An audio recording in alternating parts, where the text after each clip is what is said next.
And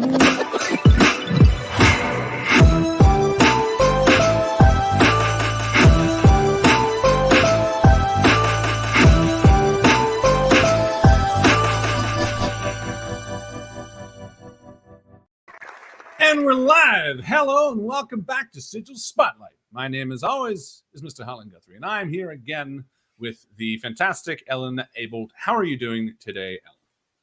I'm good. Yeah. Yeah.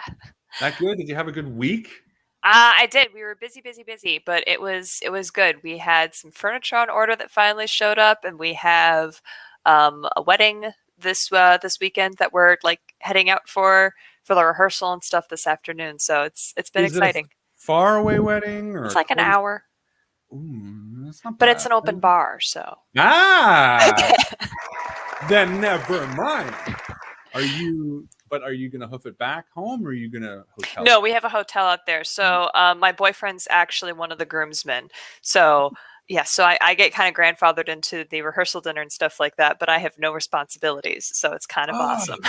That's the best. I'm so jealous. I could totally go for well, actually, mind you, a safe wedding. I keep forgetting that the world is wrecked right now. Yeah, right. Totally go for a wedding. I am excited. My wedding is actually next year as well.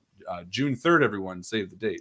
But I have been aching for a wedding, and I want to vicariously live through you. So especially with that position. Yeah. Right? Like you don't have to do anything, and you kind of get the best seats in the house. Yeah. I've been promised a good seat, not stuck in the back with great aunts. So yeah. And your boyfriend's up there doing his thing, so you kind of just get to be the wild card. Yeah. You walk up to people with different accents. And there just we be go. Like, good evening. My name is whatever. You can do a fake name. Just be the little gremlin at the party. Yes. That's the most fun position sometimes, honestly. Just it kind of is.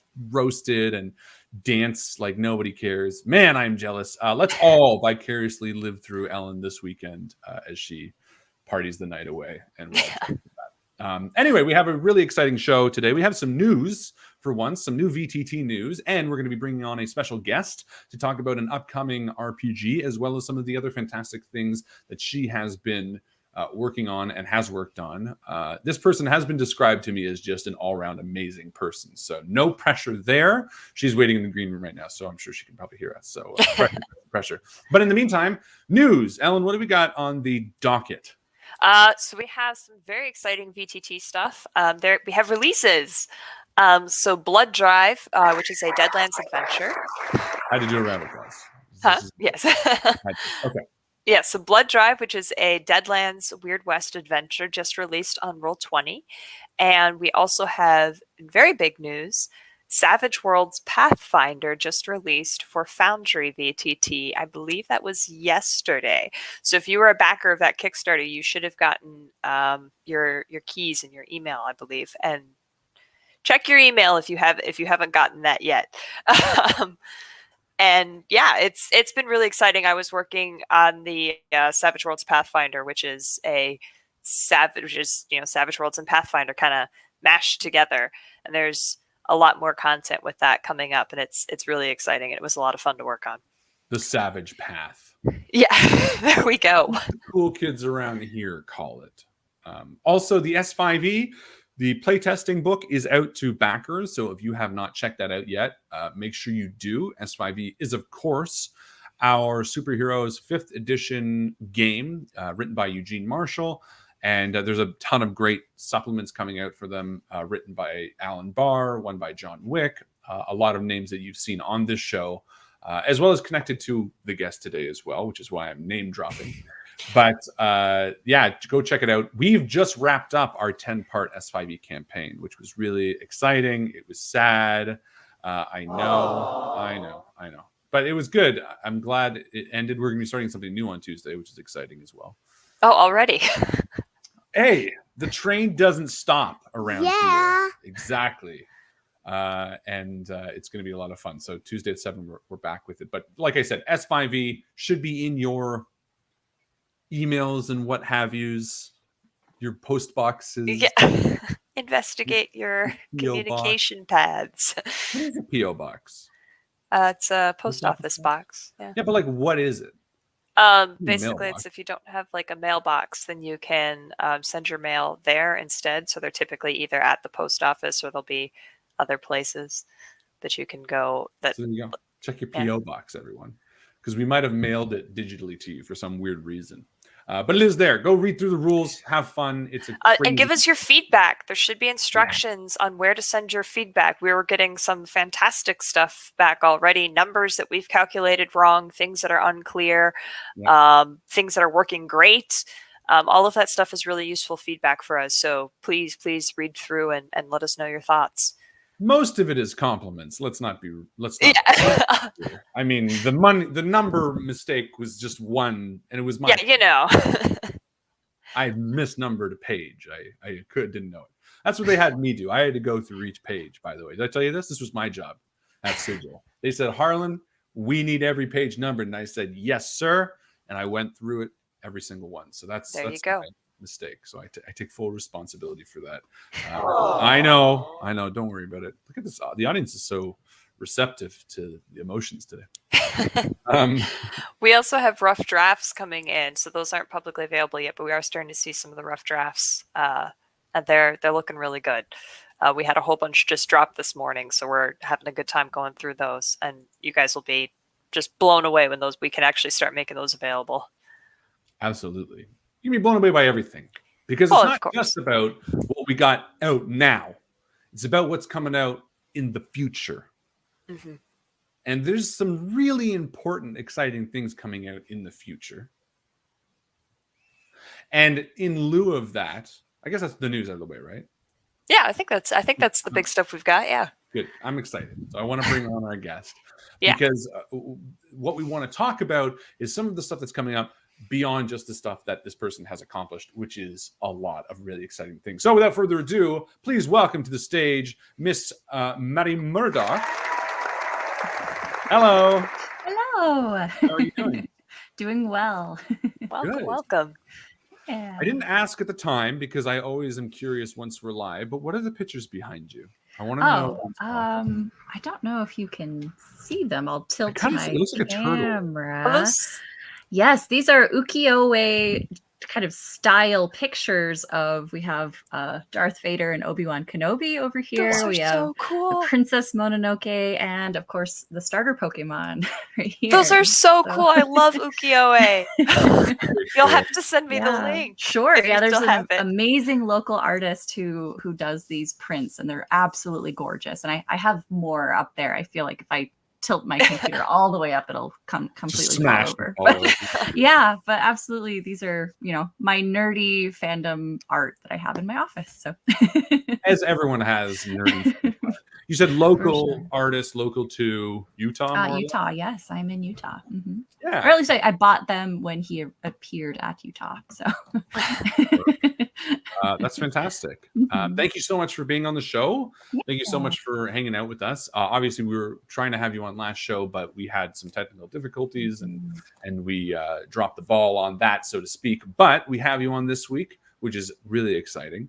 And there are a number of really exciting things that are coming up that we want to talk about. But before we get to that, maybe we should just do that first. Maybe we should just talk about that first. Sure. So first and foremost, there is something that is coming up, ... question mark. What is it called and what is it about? Cool. So the game that I'm working on is called Moto Bushido, and it is kind of a reimagining of essentially a motorcycle samurai game RPG that was, I think, originally written and created by Nathaniel Cole.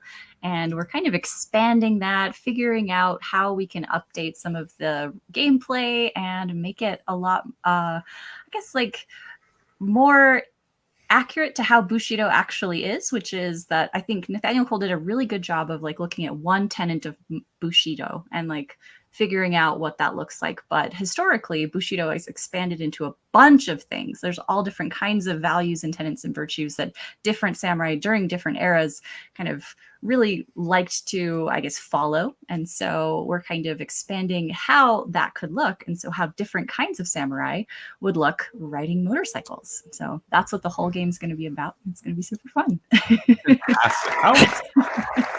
What an exciting concept. And obviously I think it's so I guess something that we've experienced a lot in the RPG world, where someone might have a concept like Nathaniel Cole did and do what they feel is a good job at it, and no mistake at all. Obviously the concept is something fascinating, but I think we're entering this era where people are taking these concepts and really starting to put a proper view on them and bring them to light. So they're a little bit more up to date, a little bit more respectful, and a little bit more representative of what they're meaning to represent, and talking to Eugene last week about sort of a similar thing with ancestry and culture. It's really exciting to get a sort of a fresh take on a concept that is so appealing and so exciting. Oh yeah, for sure. Like, who wouldn't want to ride a motorcycle with a samurai sword in your hand and just like go through the desert, right? Like, literally no one in a game. I don't know if I'd do that in real life, but okay. Well, I guess it's got to be in a game. I'm trying to see now when the original was published, and it is not immediately available to me. It's not. Well, the game not only is a fantastic concept with a fantastic design that you've sort of brought to it, but for the forthcoming release ... there is amazing art that Sigil is working on as well, by I think it's Jeremy Wilson, who's done a lot of the art that's going to be featured in the book, and we're talking about glorious depictions of exactly. And it's funny because I think a few people might hear the concept and they'll be like, okay, samurai motorbikes. In my mind you think one thing, and then you look at a picture like this and you're like, okay, no, you really meant samurais on motorbikes. This is the pitch here. But that's look at what kind of images art like this depicts, or rather what kind of scenescapes in our minds, battling through something like this, or just navigating the terrain in a world like this is so exhilarating. Can you speak a little bit about what these images sort of will bring to mind in terms of actually sitting down and getting to play this? Sure. Yeah. So the idea very obviously is you are a member of a motorcycle pack. Your specific motorcycle pack ascribes to a specific tenet of Moto Bushido. So essentially it would be like, maybe your pack really supports honesty above all other traits. And so as a pack, you've decided to embody honesty, and you'll adventure through the land, defeating monsters or solving people's problems by getting rid of bandits and things like that. And you'll make sure that you're kind of focusing on honesty all the way. And if you don't, as a pack, you actually start to lose some magical ability, because we have something that's kind of in our reimagining that ties the actual theme of motorcycles and samurai together, which is something that I was kind of trying to reimagine as I was brought onto the game, which is like, how do motorcycles and samurai actually fit together? And so that's something that I really built into the magic system, which is specifically that a motorcycle has two wheels. And so, okay, I was like, what do wheels have to do with samurai? And then I remembered specifically that Buddhist tenets believe in the great wheel of reincarnation. Yeah. And so I'm kind of building this whole like kind of metaphysical religious system around the motorcycle warrior class, how they have to kind of protect the great wheel of reincarnation. And part of their ability to do that is to apply themselves into supporting and honoring these Moto Bushido tenets. So this is kind awesome. of what we've got. Fascinating. Yeah. I love the sort of paladin-esque idea of I was just thinking that. Yeah, not following your tenets or whatever, and then losing certain powers or something like that. I think anytime a game sort of gives you reason to play within the character you're choosing to create and thus play is a really exciting idea, because it's rewarding you for the choices that you're making. And it's so easy, you know, to be a murderer nonstop and just being like, I'm just going to do this if you're a lazy player. So some people need those mechanics to sort of entice them into playing a little bit more fair. Right. It sounds like a really, like, there's kind of, I feel like, you know, there's the old school approach to Paladin of like the lawful good of like, you know, thou shalt not do evil. And it sounds like, and there's kind of, I feel like, a modern school of thought coming with Paladins of very similar to this, of the like, okay, there's like a particular tenet that you're really excited about. Like you're genuinely out here to do good and not just be, you know, the weight on the party's evil murdering ways. Yeah.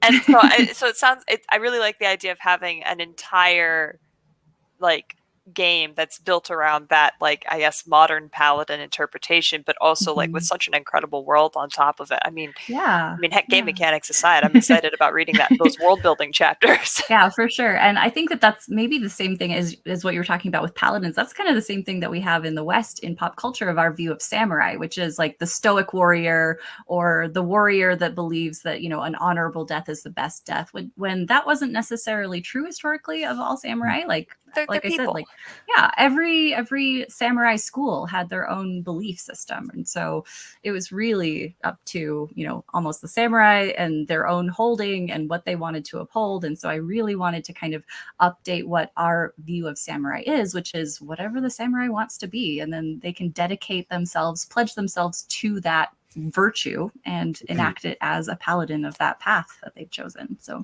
yeah, and that's what I should clarify, like the D&D idea of paladin, where whether it be a good or bad virtue, you assign yourself to this, and if you deviate from that, that's sort of where you begin to lose your powers, which to me is always, regardless of its intention, whether it be lawful neutral or true neutral or chaotic evil, I like the idea of having sort of a mechanical motivation to play within those tenets, and having a gang or having a group of samurai that are keeping to that mentality. And if they deviate, you lose some of that magic ability, is something that I like, and I want to see more of it. I'm excited that a game like this incorporates that, especially because, you know, if you're traveling with your group across this countryside and you come across a decision that might be against your ideologies and yet could be beneficial. I love morally ambiguous questions in games. It always forces you, and then you have someone in the group being like, okay, yeah, we agreed to do this, but like, we need to help this town. Like, this is their buildings are on fire, but yes, one of our core beliefs is that, we cannot interject because, whatever. I love that kind of stuff. And anytime there's a mechanical advantage to play within that, I get really excited. Right. Yeah, me too. Those are my favorite types of games, and that's definitely what's kind of guiding my hand as I'm writing this book. So is the intention that like you and your party are all going to be part of the same, I'm sorry, you had a word for it, and I keep wanting to say clan, and it was not clan. It's a pack, motorcycle pack. Yes. So is the intention that you and your party will all be part of the same pack, or are you guys potentially part of different packs who are traveling together for some reason? So ideally, it would be everyone gets together, and as a group, you decide what your pack values are, and so you all belong to the same pack, just because we have kind of a stratified society where we have hierarchies of rank, very similar to warrior classes in all cultures.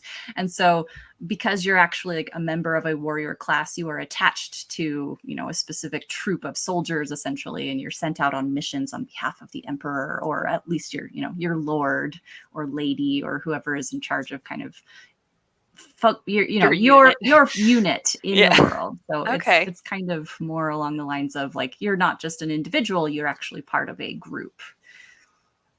I feel like that's something we've been seeing a lot more, is this idea of a party functioning within, like, they're not an independent unit. They function on behalf of higher powers. I feel like that's something I've been running into in a lot of places. Or like a patron. Or yeah. You're not just freelancing. Right. And a lot of these, and what it sounds like here is that you're also sort of in charge of working backwards and creating the emperor or the empire, whatever you are working for. You're sort of in control of that as well, which is something because obviously like this type of setup for hierarchy produces a lot of opportunities for political intrigue, right? So Yeah. obviously, just because we have the emperor doesn't mean that, we can't have a bunch of other different types of people trying to usurp power in different ways. And they're not necessarily evil people, right? It's ambition drives, the machine of the empire. And so you kind of have to, as a pack, right, decide like where your allegiances lie and maybe how that might align with your pack Bushido, right? If it doesn't, then maybe you should reevaluate your allegiance. But if it does, then you're justified, right? Yeah. So it's been pretty fun kind of coming up with all of these different people that you could serve, and then kind of just bringing up the opportunity for players to question, like, what actually should I do? Yeah. I mean, there's a lot of room within there to tell so many interesting stories, I For love sure. the idea of having that, pack or the platoon of soldiers, working for the greater good. And equally, I love the idea of one without an empire. Maybe it fell while they were out in the war. Maybe there's one last surviving member of another. I think it's a real rich world for that sort of creative side, and I think that's something that comes across not only in the description and the detail in which you give, but also, like I mentioned, the art too. It's there's a lot of beauty in something like this, just because of, and I don't mean this in a demeaning way, but the simplicity. The idea of this singular place in time and this concept that everyone more or less you run into is familiar with this. It's like playing everyone's a paladin type scenario. But I'm saying that in a good, respectful way, because I don't think it's as simple as everyone's a paladin. I don't mean to speak down to it. I just mean to say that this idea of this, like, almost like a level playing field that these ideas can then grow on, it becomes exponentially more exciting when everyone sitting at the table kind of knows what the deal is. Right. And we absolutely do have options for like the different flavors of samurai, right? So obviously you do have someone who is maybe a really good duelist, or someone who actually uses firearms and kind of fires their cannon from, the back of their motorcycle and stuff like that. And so it's not just like you're only one flavor of warrior. You can be, a spellcaster and that kind of Definitely thing. didn't want to make it seem like I was saying right. Definitely not trying to imply that at all. That actually kind of, the firearms thing actually kind of gets me. I was kind of wondering, is there a particular time period that you're drawing on for this? Because I mean, like when Bushido was practiced was like, a very long time. Right. And are you drawing on, like, when you talk about like specific people that you could be working from, are there specific historical figures that you're using as reference? A little bit. So we're definitely kind of taking a page out of texts like a Book of the Five Rings, right? Which essentially has kind of like a part of Bushido in it. And so we're kind of looking back through different versions of historical texts that kind of help solidify what Bushido is, at least in that era, according to that person, right?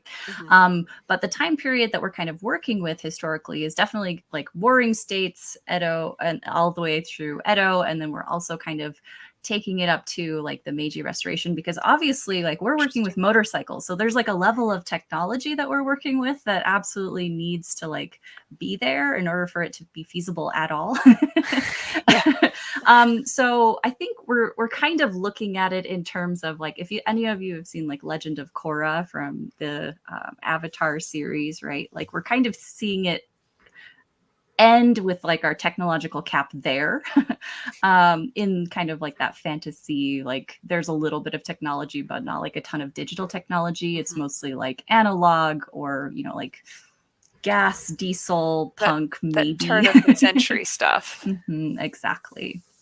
So of course there is like a time period though. So if you wanted to play with like earlier versions of a motorcycle world without firearms, potentially you could do that, but there's also a couple of options for maybe more technological time periods or even just like magical time periods. So it's kind of open. But we are saying like there's no computers, there's no airplanes, because that makes motorcycles irrelevant. So. Just going along on your motorcycle and all of a sudden someone comes in on like a motorized hang glider. Right. It's fair because this could literally only be at minimum a month at a time, but the way people play RPGs anyway, it's going to take them like 10 sessions to get through an hour of in-game. So right. Right. Look at these like sprawling adventures and like Storm King's Thunder or something, and you played 200 hours of it, and your characters are in game for like a month or whatever. So you could like literally make it one night long, and people are going to do that. Exactly. No, that's really fantastic, and it's something that obviously is so appealing to a number of people, as well as everybody we've talked to about it. Partly why Sigil is so excited about working with you on all of this. And I think when it comes to people looking to tell more focused stories with focused time periods and stuff like that, I think the age of the catch-all is still very much there, but people are now looking for really specific ideas and systems that get them to a place that they would not really occupy otherwise. And I think this is a perfect example, and I mean a perfect example of something that I would never in a million years sit down and be like, I want to play, a samurai on a motorbike. But the minute someone offers it to me, I'm like, oh yeah, I want to play that. That sounds awesome.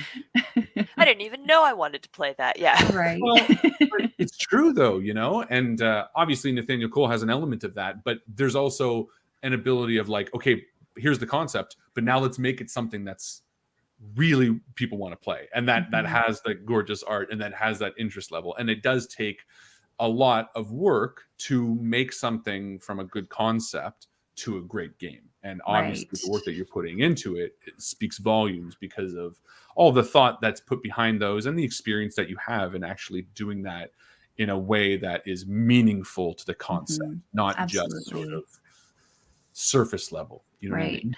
And I definitely need to give credit to my co-author, Sasha Schnitzer, who is doing all of the game dev stuff. Like, he's been really like helping me solidify a bunch of things, because I'm really good at, building up a world, and he's like helping me kind of rein it in so it actually like makes sense for a playable like situation. How do you quantify this? Exactly. So he's been asking me all the hard questions of, we have magic motorcycles. What does that actually mean? So we keep getting in like these like metaphysical conversations about like, oh, okay, how do Oni fit into this like world? And okay, now that we're deciding that firearms exist, what does that actually look like? And so he's been really good about asking me the tough questions to make this actually feel like a real playable world. I feel like every creator needs somebody like that. He's been amazing. Yeah. And the ones that don't have that, they just didn't credit them. Let's be my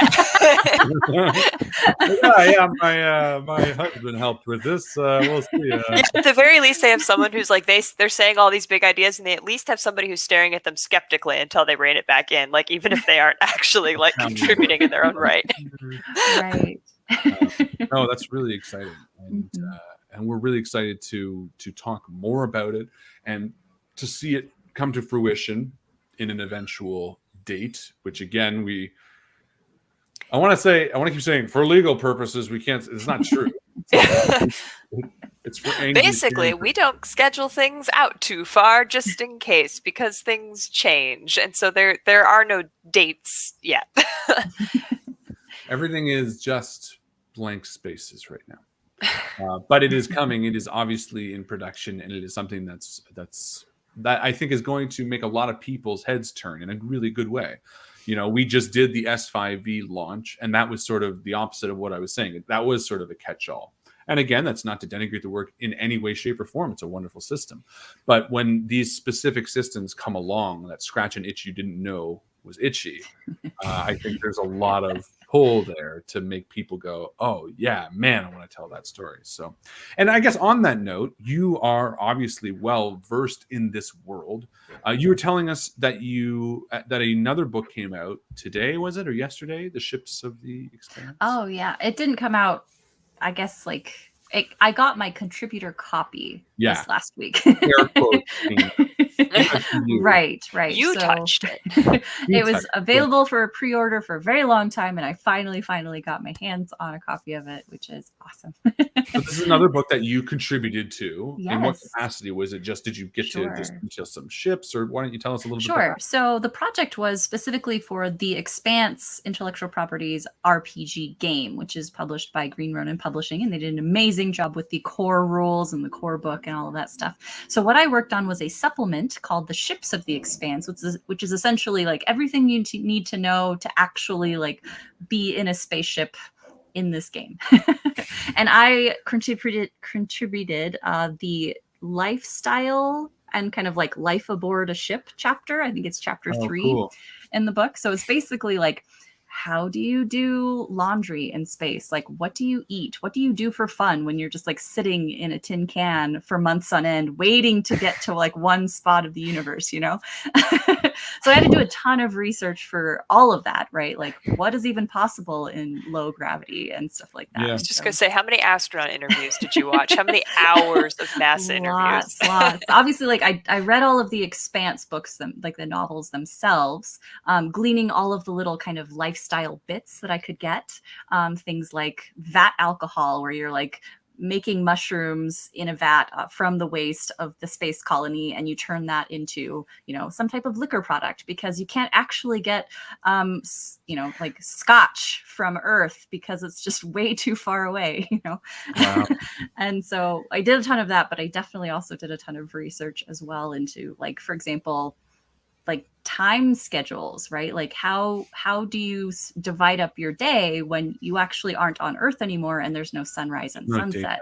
Cycle, right, yeah. exactly. All of your light is synthetic, and so are you still working within 24-hour parameters and stuff like that? Or even like if you're on Mars, like your day is 23 hours and like 29 minutes or something like that, right? Like it's not exactly the same. So I kind of had to do a bunch of calculating research that I've never had to do before in a fantasy game. So yeah, but I love that concept, you know, and that's something that there's sort of this attainable nature, you know, of thinking in space, whereas, you know, thinking in a fantasy realm, you know, it's all great to have, you know, to have a 15-month calendar and 40-day weeks or whatever the heck. It's like 40-day weeks. Oh my God. I mean to say, like, that would be fewer Mondays. There's something about, you know, doing a calendar in like a fantasy game, but then when you're thinking about something like this, that is possibly one day attainable, then you kind of want to be a little bit more thoughtful about it, because it's so much more likely that someone would read it and go like, well, that's wrong, you know. Whereas in fantasy, what are they going to do? 40-day weeks? Come on, I made it up. What are you going to complain about? There's not dragons in the real world either, man. Like, so there's a bit more responsibility. But that stuff is so fascinating. That must have been really fun to write. It was definitely a challenge, though, because I am not a numbers person. My background is in literature. I have not taken a math class since high school because I tested out of it, you know. And so, it was one don't of those miss things, it. Yeah, where I definitely had to like take a lot of notes, do a ton of research, but it was so fun. It was such a fun project. So that's available, well, soon, I guess. You got your early copy or whatever, but at some point it'll be out. Yeah. Ships of the Expanse. Yep. That's obviously something that people can be checking out from your work as well. And then also you do a bunch of streaming as well. You have the Typecast RPG. Yes, I do. And how often do you guys stream for that? So we stream every Tuesday. So Typecast RPG is kind of the brainchild of Dan Wells, who is a local horror author, and Brian McClellan, who writes Flintlock fantasy epic novels. And so they decided to actually get with Brandon Sanderson, who is Dan Wells's best friend. And so we were streaming out of Brandon Sanderson's kind of like game room for a really long time. And so essentially our kind of spin on the whole thing is that everyone is a professional author. All of the cast is either published in, I'm obviously doing gaming industry stuff, but most of our other people are novelists. And we just play D&D 5e, and that's been super fun. We're now remote because of the pandemic. And so we've been doing that for a year plus some change. And we stream every Tuesday night. So it's been pretty fun. What time? Let's see, that's going to be 7 Mountain Time, so 9 Eastern. Perfect. Yeah. Right after Sigil stream. Perfect. There we go. I was about to say, I was like, oh man, well, what is it? You gotta choose, stick with us. But you know what? You don't have to, because no. throw it right over there. Yeah. Brian Sanderson. That name sounds really Brandon Sanderson. Yep. He's Right. written like the Mistborn series. He took over the Robert Jordan Wheel of Time after Robert Jordan passed away, and so he's been doing a lot of consulting on like the Wheel of Time show that's coming out. So he's a huge name in epic fantasy right now. Yeah. Okay, that must be why. He does a lot of. Sorry, go ahead. Yeah, no, he does a lot of writing about writing too, which I know, like, I know a lot of people like to come back and like reference that a lot too. Yeah, he has a really famous like writing excuses podcast where he gives advice to aspiring writers and stuff like that. Oh, cool. So, yeah. I think he might also work with some of my friends at Sound Booth Theater who are also going to be doing stuff for Sigil's books as well as with Alan and John Wick. So I think it's all a big. Everyone knows everyone, so be nice. Yeah, right, exactly.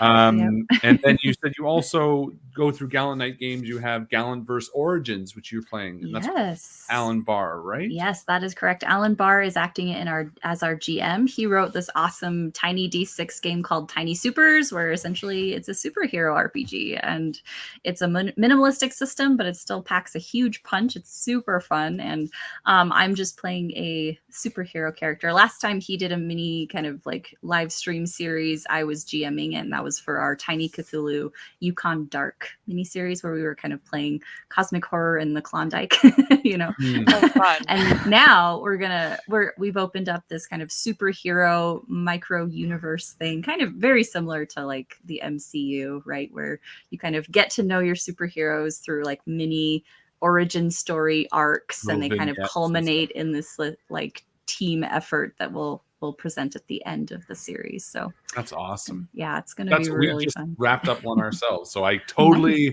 using the S5E that Sigil just launched. We just did a 10-part superhero as well. So maybe we should have an epic mashup at the end. That would be cool. Talk to Alan about that. He would. And what nights do you guys stream that? That is Thursday nights, 9:30 Eastern. Nice. Yeah. That also doesn't conflict with anything. So Perfect. Amazing. Yes. All the content. We will schedule you 24/7 if you just stick around with this podcast. Absolutely. Yeah. And I mean, this is important because, for those of you who have backed S5E or will be backing any other things, these are contributors that we've all been working with, Again, Alan Barr is going to be writing one of the source books for Midnight City for S5E. And, I'm sure other people in there are already crossed over, and I don't even know it. You know what I mean? Other different circles. The Venn diagram is becoming less of a Venn diagram and more just a single circle. Every time we talk to people, we're like, okay, so who's doing that? And then they're like, oh, this guy who also did these other 8 things. Like every single time there's somebody new. Which is fantastic. It's really great. And I feel like a lot of that is because of switching to online and getting to play with people more. It's become it's becoming easier, I should say, to just be able to, say, hey, you want to join in on this game Saturday night, and people ready to pick it up.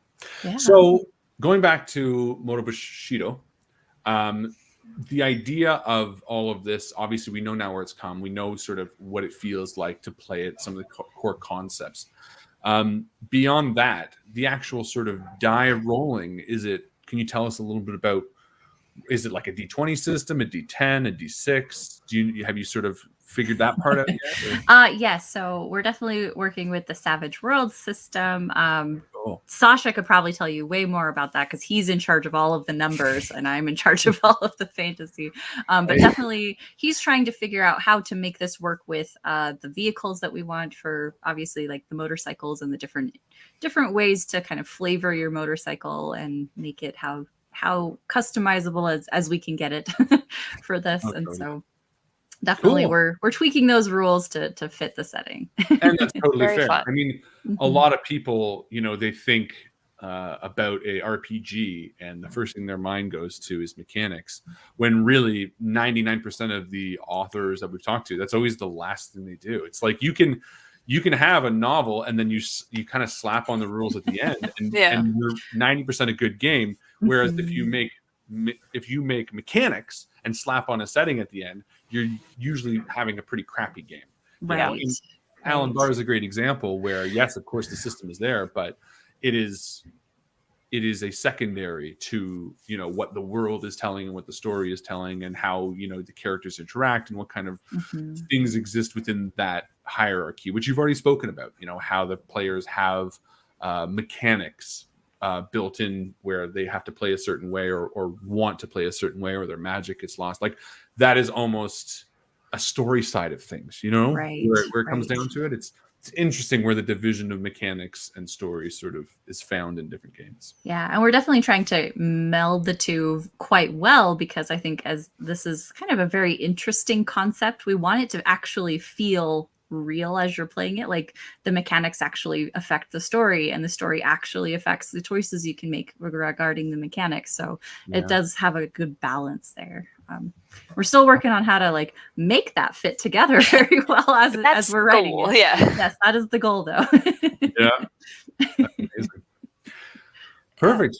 Ellen, did you have any more questions, or? Let's see. Like, I have so many questions, but I also feel like you guys are such early days on it that like you guys probably don't even have answers for them at this point. You know, I'm really excited to see how this project goes forward. I mean, so I took a class on ukiyo-e, and like we talked a lot about like the history and through that period, and it was just so fascinating. And so the idea of getting to go like, you know, bring that to the game table is just very exciting. For sure. So it's definitely like I will haunt every time there's an update in the channel on the on like the private side of the Discord. I'm like, oh, good. What are they doing? Awesome.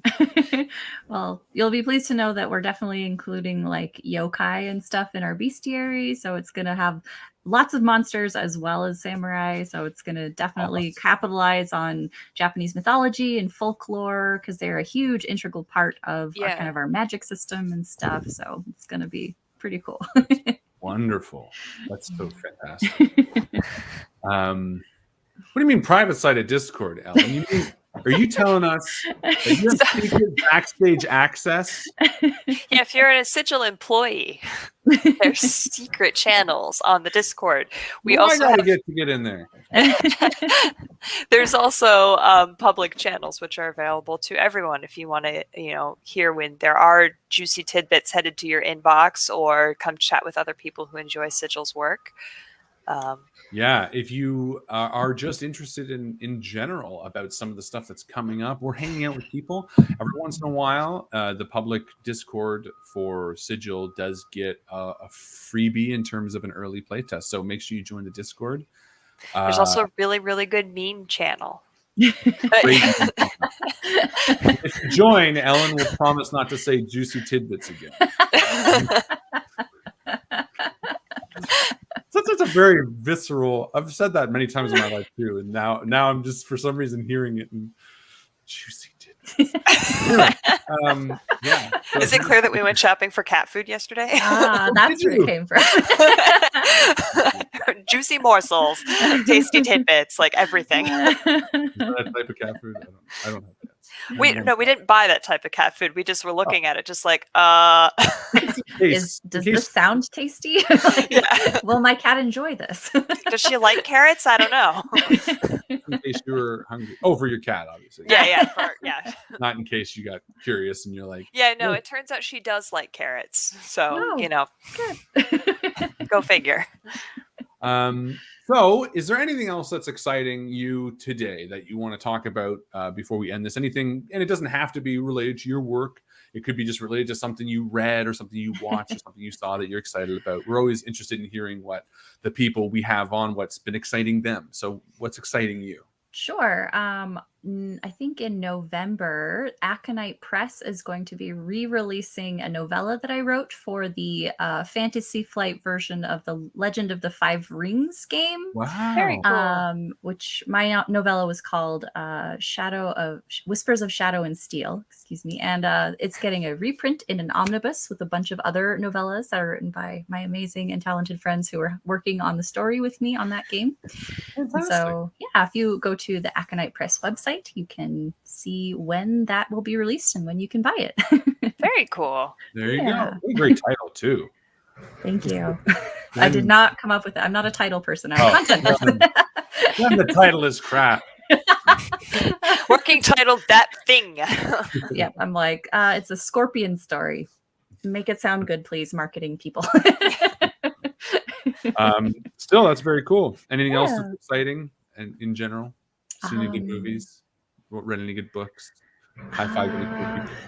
I just read a book called Seven Deadly Shadows, which is an amazing book by the super talented Courtney Alameda, who is one of the cast members of Typecast RPG. It was amazing, totally life-changing. She wrote a cool Shinto story about a Shinto, I guess, shrine priestess in modern Japan who can see monsters. So it was kind of cool. Very cool. Check it out then. Yeah, Perfect. for sure. There you go. Free advertising. Yeah. It's research for Moto Bushido for sure. That's how I, can justify the time. That, yeah. I'm just gonna fill up with a nice cup of tea and a book, and I'm doing work right now. There's a notebook near me. It's research. Yeah. Yeah, exactly. Well, that's fantastic. Thank you again so much for joining us today. This was an absolute blast. Ladies and gentlemen, make sure you check out the Discord and other, Sigil sites, our Twitter, to constantly be updated. You can also follow our guest on, do you want to give your Twitter handle, or do you Sure. Yeah, my Twitter handle is Murdock_Madi. And you can also find me on my website, which is just MadiMurdock.com. There you go. So you can check her out, check us out for all the updates. That is it from us. Hope you have an absolutely wonderful weekend. And as always, we will see you in 2 weeks' time on another episode of Sigil Spotlight. Take it easy.